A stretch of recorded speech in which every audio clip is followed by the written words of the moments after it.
Les accusations sont graves, la réaction, foudroyante. Du côté de Joseph Kabila et de Corneille Nangaa, c'est la contre-attaque. Pas question de laisser passer ce qu'ils considèrent comme une opération politique déguisée en procédure judiciaire. Corneille Nangaa ne mâche pas ses mots. Je ne me sens même pas concerné. Ce n'est rien d'autre que du théâtre politique. Le Sénat, un véritable cirque. Autrement dit, pour lui, cette demande de levée d'immunité contre Kabila, c'est une mascarade montée depuis Kinshasa, sans fondement réel. Et du côté de l'ancien président Kabila, même tonalité, mais avec un calme glacial. Un proche dément formellement les accusations. Cet entretien entre Kabila et Nangaa, il n'a jamais existé. Et il insiste. Joseph Kabila est d'une extrême discrétion.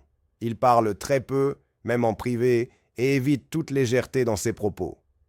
Sous-entendu, ce genre de manœuvre politique, c'est tout sauf son style.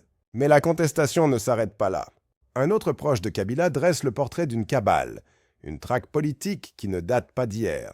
Il évoque le retrait brutal de sa garde rapprochée, la suspension de ses avantages en tant qu'ancien chef de l'État et ce qu'il décrit comme un harcèlement constant envers sa famille et ses alliés. Et il lâche cette phrase lourde de sens.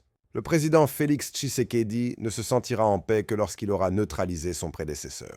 Voilà pour le décor. Pour Kabila et Nangaa, cette procédure n'a rien de légal. C'est une opération de déstabilisation. Une pièce jouée sous les projecteurs du pouvoir, avec un objectif clair, faire tomber les anciens pour mieux asseoir l'actuel. Mais pendant que le camp Kabila crie au complot, la justice militaire, elle, avance ses pièces sur l'échiquier. Le procureur s'appuie sur des témoignages, notamment celui d'Éric Nkuba Chebandou, un ancien collaborateur de Nangaa, aujourd'hui condamné à mort. Et lui, il affirme avoir entendu une conversation explosive. Un plan évoqué entre Kabila et Nangaa, en lien avec une stratégie rwandaise pour faire tomber Tshisekedi, et même un soutien au groupe armé M23. Des accusations extrêmement lourdes. Trahison, soutien à une rébellion et participation présumée à des crimes de guerre. Deux versions, deux récits, une seule vérité. Est-ce le début d'une véritable affaire d'État? Ou un coup monté, habilement emballé dans les apparences de la justice? La suite dans la prochaine partie, 20 millions de dollars pour une prison fantôme à Kisangani. Et là aussi, ça sent très fort le détournement. Abonne-toi pour la suite de cette histoire.